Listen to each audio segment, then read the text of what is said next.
Hello welcome students, আশা করি তোমরা সকলেই খুব ভালো আছো। জ্ঞানজ্যোতি কোচিং সেন্টারের পক্ষ থেকে তোমাদের সবাইকে আরেকবার স্বাগত। তো আমি মীরা ম্যাম, আমি আজ তোমাদের যে এনবিইউ ইউনিভার্সিটির আন্ডারে পড়ছো, তোমাদের 4th সেমিস্টার মেজর 7 যে বেঙ্গলি পেপার রয়েছে, সেখান থেকে আজ এই বিষয়টি নিয়ে আমি আলোচনা করবো। দেখে কিন্তু খুব সুন্দরভাবে কিন্তু টপিকটা দেওয়াই আছে। ডেভিড ডফ যে আছে, ডেভিড ডফের বেঙ্গলি থিয়েটার সম্পর্কে কিন্তু আজকে ক্লাসে আমি তোমাদের সঙ্গে বিস্তারিতভাবে আলোচনা করবো এবং বুঝে দেবো। ঠিক আছে, ক্লাসটা শুরু করার আগে খুবই একটা গুরুত্বপূর্ণ ইনফরমেশন তোমাদের সঙ্গে আলোচনা করে দিয়েছি। তোমরা যারা ভাবছো এই সেমিস্টারে আমাদের সঙ্গে অনলাইন ক্লাস বা নোটসের জন্য যোগাযোগ করবে, তাদেরকে বলে দিই, কিন্তু বোর্ডের নিচে দেখো দুটি নাম্বার দেওয়া আছে কর্নারের দিকে। এই নাম্বার দুটি হচ্ছে আমাদের Gyanjyoti coaching centre official helpline number. যে কোনো একটি নাম্বারের মধ্যে কল করে কিন্তু আমাদের সঙ্গে যোগাযোগ করে নিতে পারো। তার সঙ্গে তোমাদের বিভিন্ন সেমিস্টার কোর্স ফি কি আছে সেটা বলে দিচ্ছি।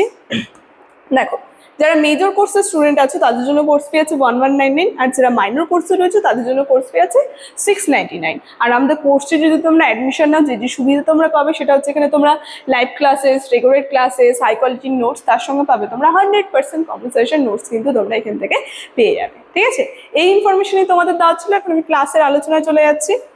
দেখো,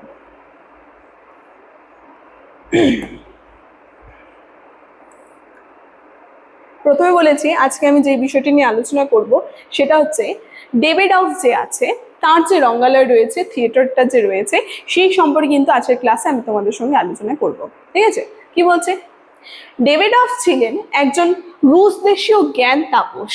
ভারতীয় ভাষা ও দর্শন, পুরাণ, জ্যোতিষ, বিজ্ঞান, তার সঙ্গে প্রভৃতি শিক্ষার জন্য মূলত তিনি ভারতে এসেছিলেন। তো আমরা দেখতে পাচ্ছি তিনি একজন রুশ দেশীয় ছিলেন, তার নামটা দেখে কিন্তু বোঝা যাচ্ছে। এবং তিনি এই ভারতে আসছিলেন বিভিন্ন যে শিক্ষা রয়েছে সেই শিক্ষাগুলো গ্রহণ করার জন্য কিন্তু তিনি ভারতে এসেছিলেন। এবং কি বলছে যে 1785 খ্রিস্টাব্দে 15ই আগস্ট চেন্নাই এসে তাই অল্প দিনের মধ্যেই তিনি তামিল ভাষা শিখে নেন। ঠিক আছে, এবং পরে সংস্কৃত ভাষা শেখার জন্য তিনি কি করলেন, তিনি কলকাতায় কিন্তু আসলেন। তারপর কি বলছে যে গোলকনাথ দাস নামক একজন বহুদর্শী বাঙালি সুপণ্ডিতের কাছে তিনি বাংলা, হিন্দি, সংস্কৃত ভাবে শিক্ষা নেন। ঠিক আছে, এইভাবে কিন্তু তিনি ধীরে ধীরে যে শিক্ষাগুলো রয়েছে সেই শিক্ষাগুলো কিন্তু তিনি অর্জন করতে থাকেন এখান থেকে। তারপরে কি বলছে, ডেভিড ডফ একজন ভালো সঙ্গীতজ্ঞ ছিলেন, তার পাশাপাশি তিনি কিন্তু একজন ভালো সঙ্গীতজ্ঞ ছিলেন।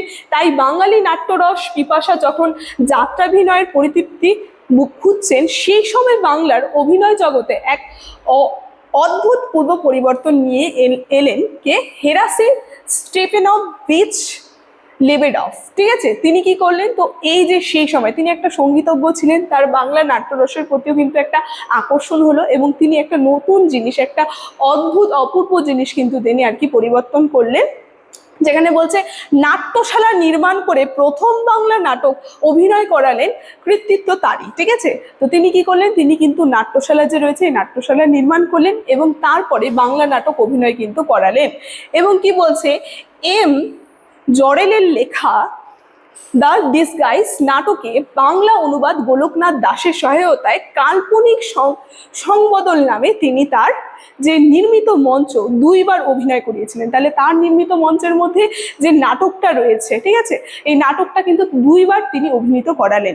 এবং কি বলছে, এছাড়া love is the best doctor ও তিনি অনুবাদ করিয়েছিলেন। এই যে এই নাটকটা যে রয়েছে, ঠিক আছে, এই নাটকটাও কিন্তু তিনি অনুবাদ করালেন তার এই যে আর কি রঙ্গমঞ্চ রয়েছে, নাটক থিয়েটার যে রয়েছে সেই থিয়েটারের মধ্যে।